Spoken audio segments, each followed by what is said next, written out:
എൻ്റെ പേര് father Prince മരുതനാട്ട്. ഞാൻ താമസിക്കുന്നത് മൂവാറ്റുപുഴയ്ക്കടുത്ത് കൂത്താട്ടോളം പാലക്കുഴ, വടക്കൻ പാലക്കുഴയാണ് എൻ്റെ സ്വദേശം. ഞാൻ പട്ടമേറ്റിട്ട് 20 വർഷമായി. കണ്ടനാട് ഭദ്രാസനത്തിൻ്റെ മെത്രാപ്പോലിത്തയായിരിക്കുന്ന ഡോക്ടർ മാത്യൂസ് മാർ ഇവാൻസ് മെത്രാപ്പോലിത്തിൽ നിന്നാണ് ഞാൻ വൈദികനായി പട്ടം സ്വീകരിച്ചത്. ഇപ്പോൾ ശുശ്രൂഷിക്കുന്നത് തൊടുപുഴ അമ്മേപ്ര സെൻറ്റ് മേരീസ് യാക്കോബായ സൊറിയാനി പള്ളിയിൽ വികാരിയായിട്ട് ശുശ്രൂഷിക്കുന്നു. പെയിൻറ്റിങ് ചെയ്യുമ്പോൾ ഇഷ്ടപ്പെടുന്നത് ഒരു വാം കളറാണ്, ഒരു സൂര്യാസ്തമയത്തിൻ്റെ കളറ്.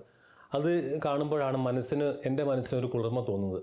പക്ഷേ എങ്കിൽ കൂടെ എല്ലാ കളറുകളും ചേർന്ന് കാണുമ്പോൾ ചിത്രത്തിനാണ് കൂടുതൽ ഭംഗി. ലോകം തന്നെ കളറുകൾ ചേർന്നതാണല്ലോ, അതില്ലെങ്കിൽ ലോകം വിരസമായിരിക്കും. പെയിൻറ്റ് ചെയ്യുന്നത് കൂടുതലും എനിക്ക് മനസ്സിന് ഇഷ്ടം നൽകുന്ന ഒന്നാണ്. പക്ഷേ എങ്കിൽ കൂടെ പള്ളികളിൽ കൂടുതൽ മദ്ബഹായിൽ കാർപ്പൻട്രി വർക്കുണ്ട്, അതുപോലെ പള്ളിയിൽ സ്റ്റെയിൻ ഗ്ലാസ് വർക്കുകളുണ്ട്. അത് ഉപയോഗിച്ച് മൊസൈക്ക് വർക്ക് ചെയ്യാം, അതുപോലെ സ്റ്റെയിൻ ഗ്ലാസ് വർക്ക് ചെയ്യാം. അങ്ങനെയുള്ള കാര്യങ്ങളൊക്കെ ഞാൻ ചെയ്യുന്നുണ്ട്. വെൽഡിങ് കാര്യങ്ങൾ, ഇപ്പോൾ നമുക്കൊരു പണി എടുക്കുമ്പോൾ വെൽഡിങ് ചെയ്യേണ്ട ആവശ്യം വരും. അപ്പോൾ ആ പ്രവൃത്തി ചെയ്യാനായിട്ട് ഒക്കെ എനിക്ക് സാധിക്കുന്നുണ്ട്. അതുപോലെ കൊത്തുപണികൾ ചെയ്യാനായിട്ട് പറ്റും. പിന്നെ അതുകൂടാതെ പള്ളിയായിട്ട് ബന്ധപ്പെട്ട എല്ലാ കാര്യങ്ങളും, മദ്ബഹായിൽ ഉള്ള പ്രവൃത്തി, അതിൻ്റെ ചിത്തോലുകൾ നിർമ്മിക്കുന്ന കാര്യങ്ങൾ, അതൊക്കെ തുന്നൽ പണികൾ, അത് കൈകൊണ്ട് ഹാൻഡ് വർക്ക് ചെയ്യുക, അങ്ങനെയുള്ള പ്രവൃത്തികളൊക്കെ ചെയ്യാനായിട്ട് സാധിക്കുന്നുണ്ട്. അത് ചെയ്യാൻ സാധിക്കുന്നത് മറ്റൊന്നും കൂടെയാണ്. ഞാൻ പ്രത്യേകിച്ച് ഒന്നും പഠിക്കുവാനായിട്ട് എനിക്ക് സാധിച്ചിട്ടില്ല. എങ്കിൽ കൂടെ ദൈവത്തിൻ്റെ ഒരു വലിയ ഒരു അനുഗ്രഹം എനിക്കിത് കാണാനായിട്ട് സാധിക്കുന്നുണ്ട്.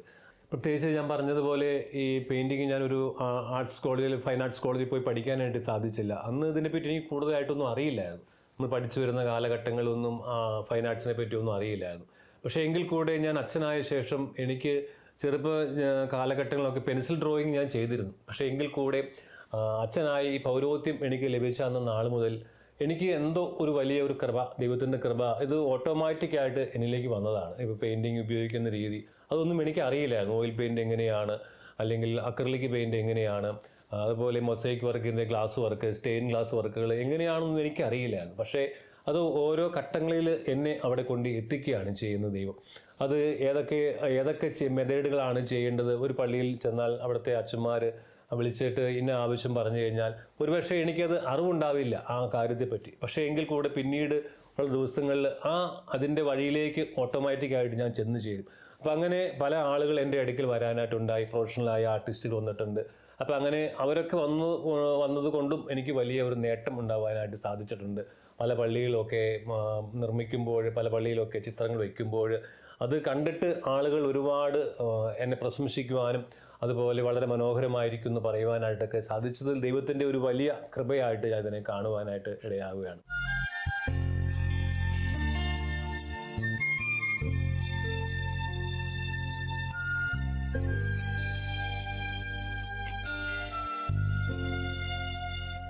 ഈ പെയിൻറ്റിങ് ഞാൻ അച്ഛനായിട്ട് ഇപ്പോൾ 20 വർഷമായിരിക്കുകയാണ്.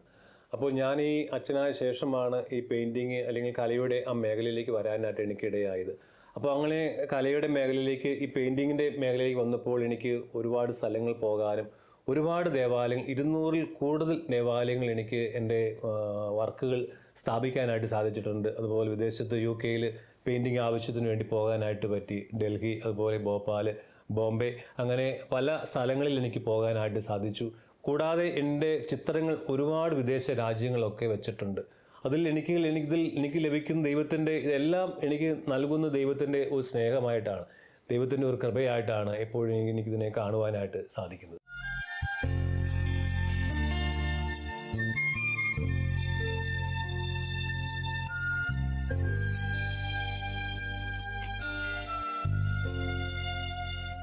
പെയിൻറ്റിങ് കാര്യങ്ങൾ ചെയ്യുമ്പോഴാണ് വീട്ടിലെ എല്ലാവരും വലിയ സപ്പോർട്ടാണ്. നമ്മുടെ ജീവിതത്തിൽ കുടുംബമാണല്ലോ വലിയ നമ്മുടെ ശക്തി. കുടുംബത്തിൽ ഭാര്യയായാലും സപ്പോർട്ട്, മക്കളായാലും സപ്പോർട്ട്.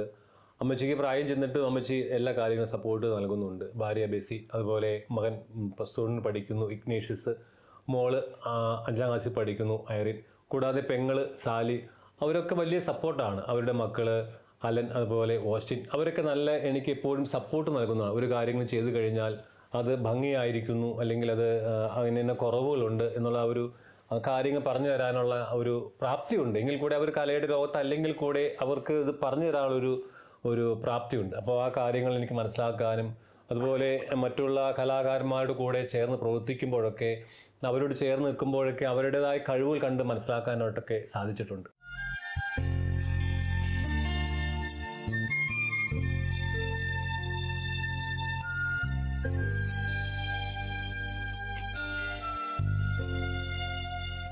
ഇത് ഞാനിങ്ങനെ പെയിൻറ്റിങ് ആരംഭിക്കുമ്പോൾ എൻ്റെ മനസ്സിലിങ്ങനെ പെയിൻറ്റിങ് ചെയ്യണമെന്ന് ആഗ്രഹം ഉണ്ടായപ്പോൾ ഞാൻ മൂവാറ്റുപുഴ കലാകേന്ദ്രം എന്നൊരു സ്ഥാപനമുണ്ട്. അത് +2 കഴിഞ്ഞ കുട്ടികളെ പഠിപ്പിക്കുന്ന ഒരു ഇൻസ്റ്റിറ്റ്യൂട്ടാണ്. അവിടെ വറീസ് കലാകേന്ദ്ര എന്നൊരു മാഷുണ്ട്. അപ്പോൾ മാഷിൻ്റെ അടുക്കൽ ഞാനിങ്ങനെ പോകാനായിട്ട് ഇടയായപ്പോൾ അദ്ദേഹം ഇങ്ങനെ കൊച്ചു കൊച്ചു കാര്യങ്ങളൊക്കെ പറഞ്ഞു തന്നു. ഓയിൽ പെയിൻറ്റിങ് ഇങ്ങനെയാണ്, അതിൻ്റെ മീഡിയം ഇതാണ്, അക്രിലിക് ഇതാണ്. അപ്പോൾ അങ്ങനെ കൊച്ചു കൊച്ചു കാര്യങ്ങൾ എനിക്കന്ന് പറഞ്ഞു തന്നു.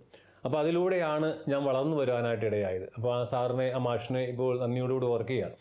അപ്പോൾ അന്ന് പറഞ്ഞു തന്ന കാര്യങ്ങൾ വെച്ചുകൊണ്ട് ഞാൻ പിന്നോട്ടുള്ള യാത്രയിൽ ഒരുപാട് പള്ളികളിൽ വർക്ക് ചെയ്തപ്പോഴൊക്കെ വലിയ പ്രസിദ്ധരായ ആർട്ടിസ്റ്റുമാരുടെ ചിത്രങ്ങളൊക്കെ ഞാൻ കോപ്പി ചെയ്ത് വെച്ചിട്ടുണ്ട്. അപ്പോൾ അവരുടെയൊക്കെ ചിത്രങ്ങൾ പ്രത്യേകിച്ച് പറയുവാണെങ്കിൽ ഡാവിഞ്ചി, മൈക്കലാഞ്ചോ, അവരൊക്കെ വരച്ച ലാസ്റ്റ് സപ്പറുകളൊക്കെ വരച്ച് പല ദേവാലയങ്ങളൊക്കെ സ്ഥാപിച്ചിട്ടുണ്ട്. എങ്കിൽ കൂടെ ലാസ്റ്റ് സപ്പറിൻ്റെ പുതിയതായിട്ടൊന്നും എനിക്ക് വരയ്ക്കാനായിട്ട് സാധിക്കില്ല. കാരണം അന്ന് അവർ മോഡലിരുത്തി വർഷങ്ങളെടുത്താണ് ഒരു ചിത്രങ്ങൾ വരച്ചത്. പക്ഷേ അതുപോലെ ഒരു പുതിയ സൃഷ്ടി ഉണ്ടാക്കാനായിട്ട് എനിക്ക് ഒരുപക്ഷെ സാധിച്ചു എന്ന് വരില്ല. അവരുടേതായ ചിത്രങ്ങളൊക്കെ, അവർ വരച്ചിരിക്കുന്ന ചിത്രങ്ങളൊക്കെ അതുപോലെ കോപ്പി ചെയ്ത് മനോഹരമായി ഇപ്പോൾ പള്ളികളിലൊക്കെ ദേവാലയങ്ങളൊക്കെ സ്ഥാപിക്കാനായിട്ട് സാധിച്ചിട്ടുണ്ട്.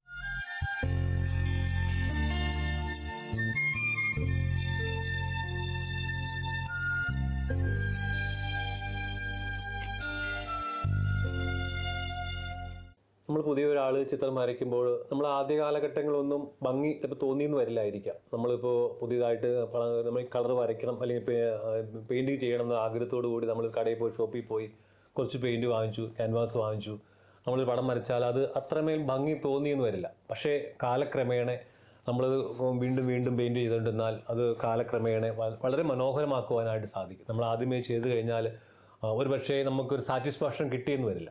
പക്ഷേ അത് വീണ്ടും വീണ്ടും ഒരു പ്രാവശ്യമല്ല പല പ്രാവശ്യങ്ങളും ചെയ്യുമ്പോഴാണ്, എനിക്കും അനുഭവം അത് തന്നെയാണ്. പല പ്രാവശ്യവും ഇതിപ്പോൾ എനിക്ക് 20 വർഷമായി പല പ്രാവശ്യങ്ങൾ ചെയ്തിട്ടാണ് ഇത്ര ഡെഡിക്കേഷനോട് ചെയ്യാനായിട്ട് സാധിക്കുന്നത്. അതുകൊണ്ട് നമ്മൾ ഒരിക്കലും തോറ്റു പോകാതെ പുതിയ തലമുറയിൽ ഈ കലയെ സ്നേഹിക്കുന്നവർ, ചിത്രം വരയ്ക്കുവാൻ ആഗ്രഹിക്കുന്നവർ അതിനെ കൂടുതൽ കരുതാനായിട്ട്, എന്നുവെച്ചാൽ നമുക്ക് വീണ്ടും വീണ്ടും ചെയ്യാനുള്ള ഒരു ടെൻഡൻസി മനസ്സിന് ഉണ്ടാക്കാനായിട്ട് സാധിക്കട്ടെ എന്നും കൂടെ ഓർപ്പിക്കുകയാണ്. നമ്മുടെ ജീവിതത്തിൽ കലയും ജീവിതവും ഒന്ന് തന്നെയാണ്. പലപ്പോഴും നമ്മൾ വിചാരിക്കാറുണ്ട് എനിക്ക് കലാവാസനയില്ല, അല്ലെങ്കിൽ എനിക്ക് വരയ്ക്കാൻ അറിയില്ല എന്നൊക്കെ നമ്മൾ ചിന്തിക്കാറുണ്ട്. പക്ഷെ അത് അങ്ങനെയല്ല. നമുക്ക് എല്ലാവർക്കും കലാവാസനയുണ്ട്. കാരണം നമ്മൾ ഒരു കാറ് വാങ്ങിക്കുമ്പോൾ, ഒരു ബൈക്ക് വാങ്ങിക്കുമ്പോൾ നമുക്ക് ഇഷ്ടമുള്ള ഒരു ഡിസൈനുള്ള കാറ് അല്ലെങ്കിൽ ബൈക്ക് വാങ്ങിക്കാറുള്ളൂ. ഇപ്പം നമ്മളൊരു ഷർട്ട് എടുക്കാൻ പോയാൽ നമുക്ക് നമ്മുടെ ശരീരത്തിന് ചേരുന്ന ഒരു ഷർട്ടേ നമ്മൾ എടുക്കാറുള്ളൂ. ഇപ്പോൾ ഉദാഹരണമായി പറയുകയാണെങ്കിൽ നമ്മൾ ബെഡ്ഷീറ്റ് വിരിക്കുന്നത്, നമ്മുടെ ബെഡിൽ ബെഡ്ഷീറ്റ് വിരിക്കുന്നത്, അത് അലങ്കോലപ്പെട്ട് കിടന്നാൽ നമുക്കത് മുറിയിലേക്ക് വരുമ്പോൾ നമുക്ക് വളരെ അരോചകമായിരിക്കും. അപ്പോൾ അതൊന്ന് നന്നായിട്ട് വിരിച്ചിടുക, ആ പുതപ്പൊന്ന് മടക്കി വയ്ക്കുക, അതും ഒരു കലയാണ്. അത് നമ്മൾക്ക് ഓർക്കും, നമ്മളത് ചെയ്യുന്ന പ്രവൃത്തിയാണല്ലോ എന്ന് ഓർക്കും. പക്ഷേ അതൊരു കലയാണ്. അടുക്കള നീറ്റായിട്ട് ഉപയോഗിക്കുക, അതുപോലെ നമ്മുടെ വീടായാൽ പോലും അതിൻ്റെ പരിസരങ്ങൾ, ചെടികൾ വയ്ക്കുന്നത്, ചട്ടിയിൽ പെയിൻ്റ് അടിക്കുന്നത്, അതൊക്കെ ഒരു കലയാണ്. നമ്മളവർക്കും എല്ലാവർക്കും കലാവാസനയില്ല, വരയ്ക്കുന്നവർ മാത്രമാണ് കലാകാരന്മാരെന്ന് വിചാരിക്കും. പക്ഷേ അങ്ങനെയല്ല, എല്ലാവരും കലാകാരന്മാരാണ്. നമ്മൾ ഓരോ പ്രവൃത്തി ചെയ്യുന്ന ഓരോ കലാകാരന്മാരാണ്. അടുക്കളയിൽ ജോലി ചെയ്യുന്നവരും അവരും ഓരോ കലാകാരന്മാരാണ്. അതുപോലെ എന്ത് പണിയിലായിക്കോട്ടെ അത് വൃത്തിയായിട്ട് ചെയ്താൽ അതിന് നമുക്കൊരു കലയായിട്ട് കാണാനായിട്ട് സാധിക്കും. എന്ത് പ്രവൃത്തി ആയിക്കോട്ടെ, ഇപ്പോൾ മേസ്ത്രി പണി ആയിക്കോട്ടെ, വെൽഡിങ് പണി ആയിക്കോട്ടെ, അങ്ങനെ എന്ത് പണിയും ആയിക്കോട്ടെ, പക്ഷേ ആ ചെയ്യുന്ന രീതി അത് ഒരു കലയുടെ അനുഭവത്തിലേക്ക് നമുക്ക് കൊണ്ടുപോരാൻ ആർക്കായാലും സാധിക്കും. അത് സ്ത്രീകൾക്കാണെങ്കിലും പുരുഷന്മാർക്കാണെങ്കിലും കുഞ്ഞുങ്ങൾക്കാണെങ്കിൽ കൂടി. ഇപ്പോൾ ഇന്ന് പുതിയ തലമുറകളൊക്കെ, കുഞ്ഞുങ്ങളൊക്കെ എഴുന്നേറ്റ് പോകുമ്പോൾ ബെഡ്ഷീറ്റ് ഒന്നും മടക്കി വയ്ക്കാറില്ല, പുതപ്പുകൾ മടക്കി വയ്ക്കാറില്ല. അവർ അത് ഒന്ന് മടക്കി വെച്ചിട്ട് എഴുന്നേറ്റ് പോകുന്ന ശീലമുണ്ടെങ്കിൽ പോലും അവിടെ ഒരു കലയാണ് കാണുന്നത്, അല്ലാതെ അവർ ചെയ്യുന്ന പ്രവൃത്തിയല്ല. അതൊരു കല ആസ്വദിക്കുവാനായിട്ടാണ് നമുക്ക് സാധിക്കുന്നത്. അപ്പോൾ അത് നമുക്ക് നിവർത്തിക്കുമ്പോഴാണ് എല്ലാവരും ഒരു കലാകാരന്മാരായി തീരുവാനായിട്ട് സാധിക്കുന്നത്.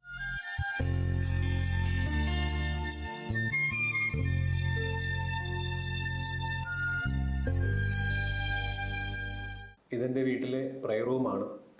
ഇവിടെ ഞാൻ വരച്ചിരിക്കുന്ന കർത്താവിൻ്റെ ചിത്രം ഓയിൽ ഉപയോഗിച്ച് വരച്ചിരിക്കുന്ന ചിത്രമാണ്.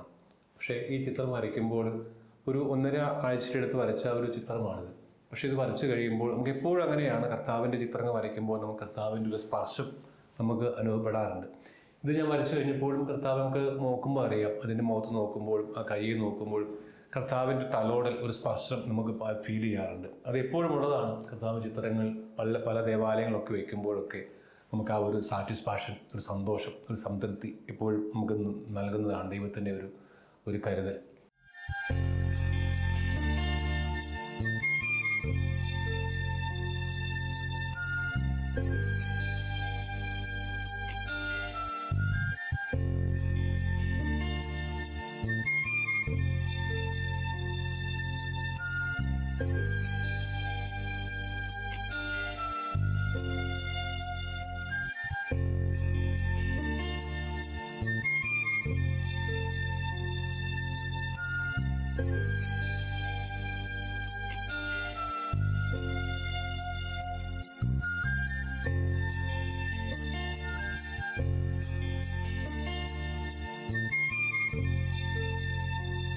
ഗീവർ സഹദായുടെ ഒരു ഐക്കൺ ചിത്രമാണിത്.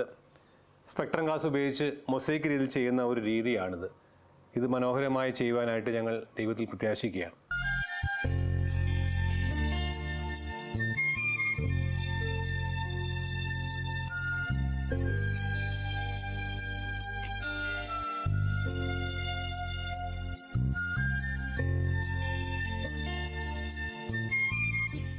സ്പെക്ട്രം ഗ്ലാസ് ഉപയോഗിച്ച് ചെയ്യുന്ന ഒരു സ്റ്റെയിൻ ഗ്ലാസ് ചെയ്യുന്ന ഒരു രീതിയാണിത്. ഇതിപ്പോൾ കോതമംഗലത്ത് ബാബയുടെ ഒരു ചിത്രമാണ് ചെയ്യുന്നത്.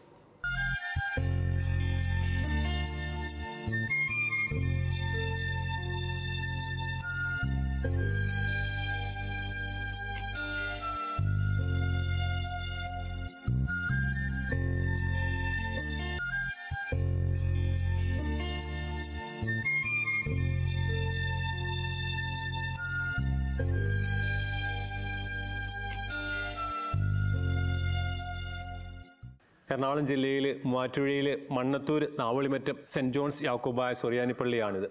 ഇവിടുത്തെ വികാരി അച്ഛൻ ഏറ്റവും വന്ദനായിരിക്കുന്ന ഡോക്ടർ തറിയാനിൽ ബോബി അച്ഛൻ പ്രത്യേകമായി ക്ഷണിച്ച് എന്നെ ഇവിടെ വരുത്തി അദ്ദേഹം ചെയ്യിപ്പിച്ച കുറേ വർക്കുകളുണ്ട്. അദ്ദേഹം കലയെ സ്നേഹിക്കുകയും പള്ളികളൊക്കെ മനോഹരമായി കൊണ്ടു നടക്കുകയും ചെയ്യുന്ന ഒരു വന്ദനായ അച്ഛനാണ്. അച്ഛൻ വളരെ സ്നേഹത്തോടെ എന്നെ കരുതുകയും സ്നേഹിക്കുകയൊക്കെ ചെയ്തിട്ടുണ്ട്. ഈ പള്ളിയിൽ കുറേ വർക്കുകൾ അച്ഛൻ എന്നെ ചെയ്യിപ്പിച്ചിട്ടുണ്ട്.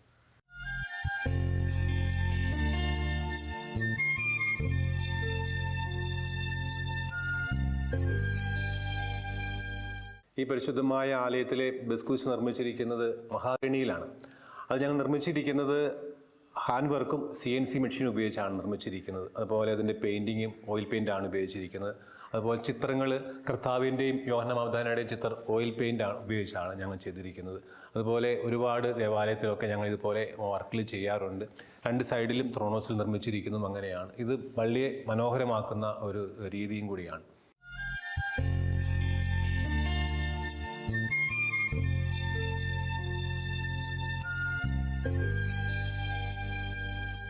ഈ വിൻഡോയിൽ ഞങ്ങൾ വരച്ചിരിക്കുന്ന ചിത്രങ്ങളെല്ലാം ഓയിൽ പെയിൻറ് ഉപയോഗിച്ച് വരച്ചിരിക്കുന്ന ചിത്രങ്ങളാണ്.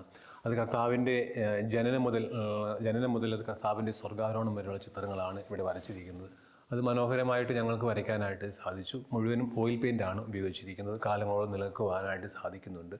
ഇപ്പോൾ ഇത് വരച്ചിട്ട് തന്നെ കുറേ വർഷങ്ങൾ കഴിഞ്ഞിട്ടുണ്ട്. ഇപ്പോഴും അതിൻ്റെ പ്രൗഢിയോടുകൂടി ഇപ്പോഴും നിലനിൽക്കുന്നതായിട്ട് കാണുന്നുണ്ട്. വിശുദ്ധ കുർബാനയിൽ മധ്യസ്ഥ പ്രാർത്ഥനയ്ക്ക് വിശ്വാസികൾ ഉപയോഗിക്കുവാൻ വേണ്ടി നിർമ്മിച്ചിരിക്കുന്ന സ്ലീബായാണ്, കുരിശാണിത്. ഇത് പലപ്പോഴും പല ദേവാലയങ്ങളൊക്കെ പ്രാർത്ഥന കഴിയുമ്പോൾ അലക്ഷ്യമായിട്ട് പല ആളുകൾ വെച്ചിട്ട് പോകുന്നത് കണ്ടിട്ടുണ്ട്. അതുകൊണ്ട് ഇത് വയ്ക്കുവാൻ വേണ്ടി പ്രത്യേകമായ ഒരു സ്റ്റാൻഡ് നിർമ്മിച്ചിരിക്കുകയാണ്. ആളുകൾക്ക് എടുത്ത് ഇത് നിഷ്പ്രയാസം ഉപയോഗിക്കുവാനും അതുപോലെ അവിടെ തന്നെ അത് വയ്ക്കുവാനുമായിട്ട് സാധിക്കും. അതുകൊണ്ട് ആ കുരിശിൻ്റെ പവിത്രത ഒരിക്കലും നഷ്ടപ്പെട്ടു പോകാതെ വിശുദ്ധിയോടുകൂടെ സൂക്ഷിക്കാനായിട്ട് നമുക്ക് സാധിക്കുന്നുണ്ട്. കർത്താവിൻ്റെ ലാസ്റ്റ് സപ്പറിൻ്റെ ഒരു ചെറിയ ചിത്രമാണിത്. ഇതിൻ്റെ വലുത് 20 അടി നീളവും 10 അടി ഉയരമുള്ള വേറെ ചിത്രങ്ങൾ ഞങ്ങൾ വരച്ചിട്ടുണ്ട്.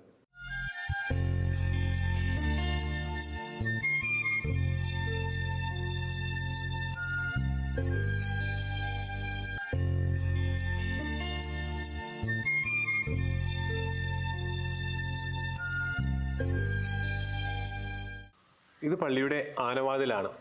ഇത് നിർമ്മിച്ചിരിക്കുന്ന ഈ കുത്തുപണിയെല്ലാം CNC മെഷീനിൽ ഉപയോഗിച്ചിട്ട് ഈ ബാക്കി പെയിൻറ്റിലെല്ലാം ചെയ്തിരിക്കുന്നത് ടെസ്റ്റർ രീതിയാണ് നമ്മൾ ചെയ്തിരിക്കുന്നത്. പണ്ട് തൊട്ടുള്ള കാലഘട്ടങ്ങളൊക്കെ ആനവാതിലിന് വളരെ പ്രാധാന്യം കൊടുക്കുന്നുണ്ട്. അതുകൊണ്ട് ഈ പള്ളിയിൽ ഇങ്ങനെ നിർമ്മിക്കണമെന്ന് ഈ പള്ളിയിൽ അച്ഛൻ പറഞ്ഞതനുസരിച്ചാണ് CNC മെഷീനിൽ കൊത്തുപണി ചെയ്തിട്ട് ഈ പണിയെല്ലാം CNC മെഷീനിൽ കൊത്തുപണി ചെയ്തിട്ട് ബാക്കിയുള്ള വർക്കുകളൊക്കെ ടെസ്റ്ററായിട്ട് ചെയ്തിരിക്കുന്നത്. ഇവിടുത്തെ അച്ഛൻ്റെ ഒരു നിർബന്ധം കൊണ്ട് ഇങ്ങനെ ചെയ്തിരിക്കുന്നതാണ്. സ്പെക്ട്രം ഗ്ലാസ് ഉപയോഗിച്ച് ചെയ്തിരിക്കുന്ന ഒരു വർക്കാണ് ഇത്. മൊസൈക്ക് രീതിയിലാണ് ചെയ്തിരിക്കുന്നത്. രണ്ട് രീതിയിൽ ഈ ഗ്ലാസ് ഉപയോഗിച്ച് സ്റ്റെയിൻ ഗ്ലാസ് ഉപയോഗിച്ച് ചെയ്യാനായിട്ട് സാധിക്കും. ഇത് മൊസൈക്ക് രീതി, മറ്റൊരു സ്റ്റെയിൻ ഗ്ലാസ് രീതി. ഇവിടുത്തെ ഈ പള്ളിയിലെ അച്ഛൻ വന്നിനായിരിക്കുന്ന ബോബി തറയാനിലെ അച്ഛനാണ്. അച്ഛൻ വളരെ ആർട്ടിസ്റ്റുകളെ വളരെ പ്രോത്സാഹിപ്പിക്കുന്ന ഒരു അച്ഛനും കൂടിയാണ്. എല്ലാ വർക്കുകളൊക്കെ ഇവിടെ അച്ഛനെ വിളിച്ച് വളരെ പ്രോത്സാഹത്തോടെ സ്നേഹത്തോടെ എനിക്ക് ചെയ്യാനായിട്ട് നൽകിയിട്ടുണ്ട്. ഇത് വളരെ മനോഹരമായിട്ട് ചെയ്യാനായിട്ട് പറ്റി. ഇത് മാതാവ് എൻ്റെ മടിയിൽ കർത്താവ് ഉറങ്ങുന്ന ഒരു മനോഹരമായ ചിത്രമാണ്. ദേവാലയത്തിൻ്റെ അകത്തും പുറത്തും ഇത് സ്ഥാപിക്കാറുണ്ട്. ഇതെല്ലാം ആ രീതിയിൽ ഞങ്ങൾ ചെയ്തിരിക്കുന്ന വർക്കുകളാണ് ഇത് മൊത്തം.